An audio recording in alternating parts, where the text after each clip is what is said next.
Alright, this is Boxing with the Truth, and I am the Truth. And today it's March 14, 2015.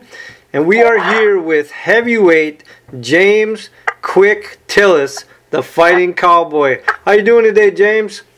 How you doing? I'm great. I'm glad that you had time to do the interview. I know you're busy with a lot of things going on. I want to talk about some of those things. I know that you possibly have a documentary coming out based on the book that came out in 2000, right? Yeah. Okay, and first I'm just going to go over a few little details. Your pro record is actually 42 wins with 31 knockouts, 22 losses, and 1 draw, right? Yeah. And you actually, your pro debut was in 1978, and you retired in 2001. That's right. And you actually had a pretty impressive amateur background, which you won quite a few little titles and awards, and your record was actually 92 wins with 8 losses. Yeah. Okay, and I just want to go over a few names that are on your resume, so some people that in the new generation that necessarily don't know who you are or who you fought, so they can be a little bit more familiar with who you are. You actually fought Mike Weaver for a title. You fought Earnie Shavers and won against Earnie Shavers. You beat Pinklin Thomas. You fought Pinklin Thomas. You fought Greg Page, Tim Witherspoon, Carl the Truth Williams, Marvis Frazier, Tyrell Biggs. Obviously, everybody knows who Mike Tyson is, and you are the first man to take Mike Tyson to a decision, correct?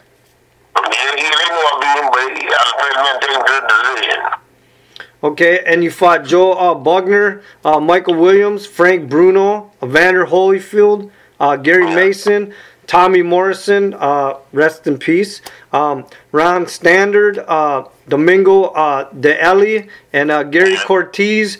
I mean, I could go on all day, but those are just a lot of names that people would recognize.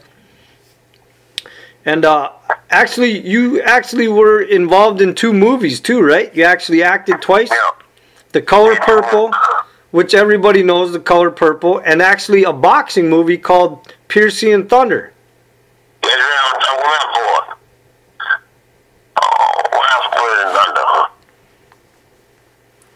Hello? Yeah? Yeah, I went out for that Piercy and Thunder, yeah. Okay. That was Don King movie too. I went out for that one too. Yeah. I want to talk about real quick the Earnie Shavers win. That was the toughest day of my life. That was the biggest fight of your life? Toughest day of the 30 minutes of my life. Every time he hit me, I was the man make-believe. That's the baddest man ever lived. Okay, so you've actually fought Mike Tyson and you fought Earnie Shavers. I want to hear the truth. Who punches harder? Earnie Shavers is like a jackhammer. He hit me so hard, I thought he could take go look in the gasoline. That's the baddest man ever fought. Look at him up and kick my horse. He ain't up and kick my horse, but I haven't been a cowboy. Get that same fit hard and heavy. That's the way he punched, just like that.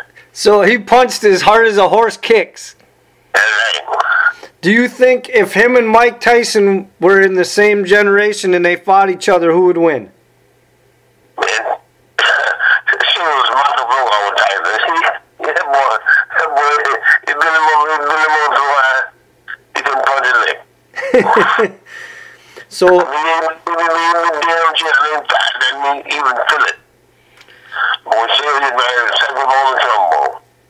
so when you went into that Earnie Shavers fight, did you honestly believe in your mind that you were going to be able to outbeat him?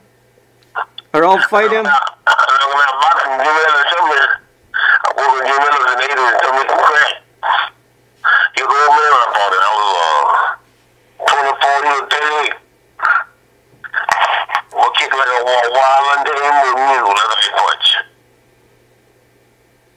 Okay, now you fought only for 1 world title, right, against Mike Weaver? Yeah, 4 world championship, either one. But I'm curious, why did you never get any more title shots? I got add more than I want to get. That wouldn't be that plateau for some reason. And then also, I just want to jump back a little bit. You were actually influenced in training into boxing and getting involved in boxing because you actually heard the Muhammad Ali versus Sonny Liston fight on the radio, right? No, I came in the house and seen it. They tell me, one year, I TV, came in and I seen it. I said, oh, my mom be like him, really tell me, watching that. Cash, I want to be like Cash, please. I told him that when I met him, I got a picture with him, all that stuff.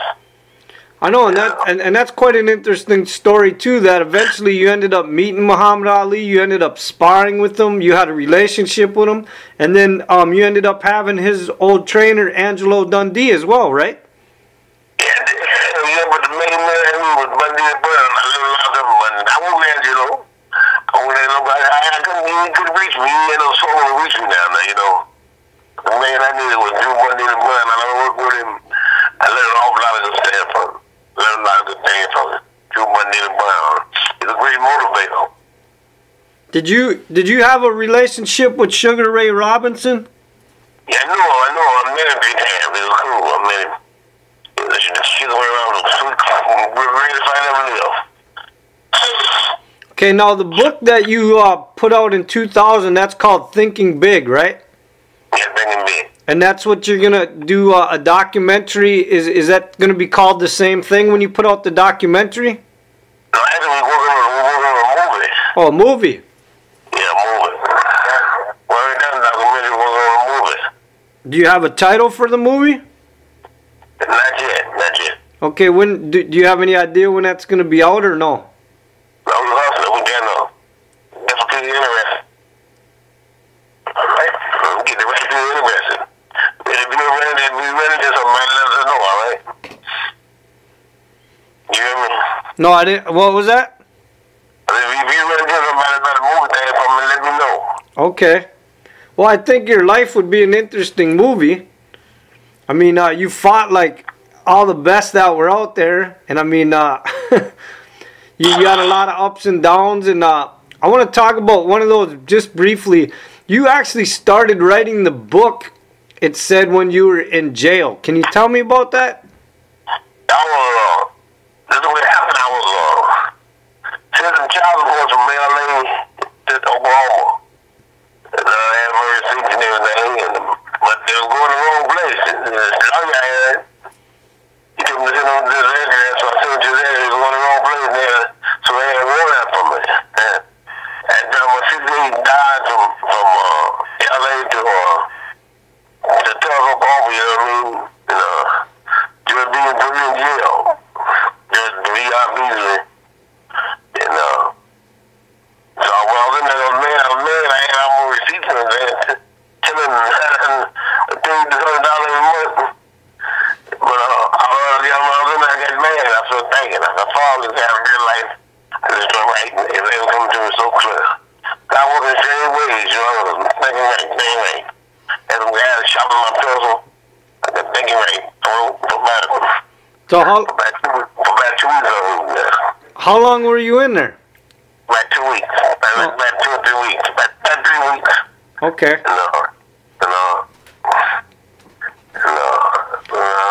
Now you got me out there, I want to ask you real quick about that Tim Witherspoon fight. When you got knocked out, did you slip on a wet spot? Yeah, I was with him McGraw. It was a terrible night. When they go, I slipped. I could never get going. It was a real bad night, you know. I never going to get another fight with him, but got lucky that night. Okay, now outside the ring, I mean, obviously everybody knows that you're the fighting cowboy, but now do you still have a lot of that going on in your life? Are you living on a ranch? Do you still go to the rodeos and enter rodeos and things like that? Yeah, that's what I do. I got a couple hours there. I'm more in Oklahoma. But riding, moving, all that stuff. That's my life account. But like my wife, she riding and everything. The room too. Okay, don't you also, do you train young boxers? Do you train at all? Yeah, boys are getting hard, I still, but I got that old good boy, you know. And the one that run the tree and, you know, and all that stuff. something, then they quit. And what do you think about the heavyweight division right now, the way it's ran?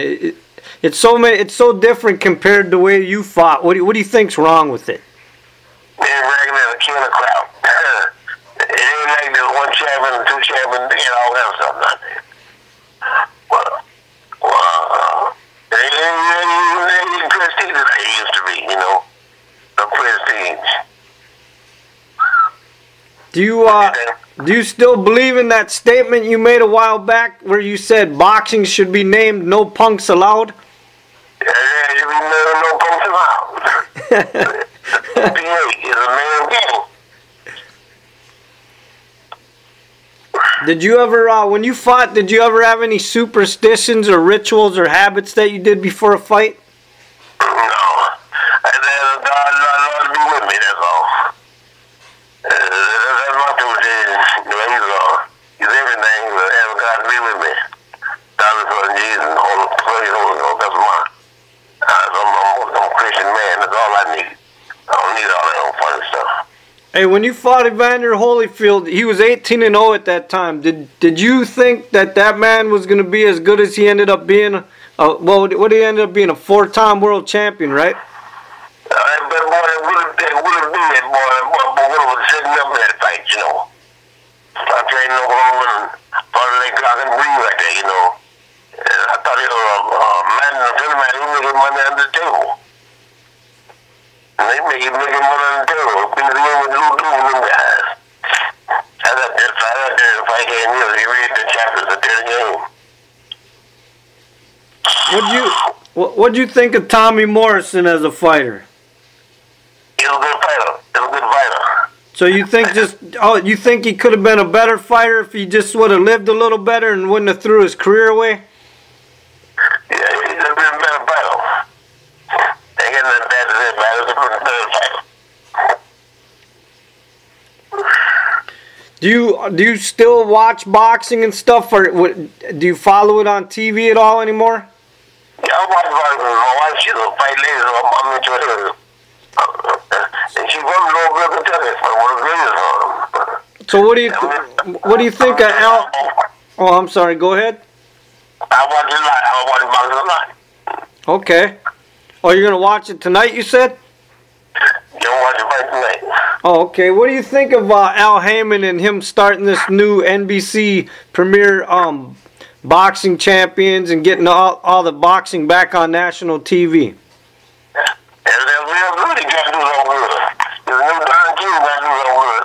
Want to make some money, you know what I mean?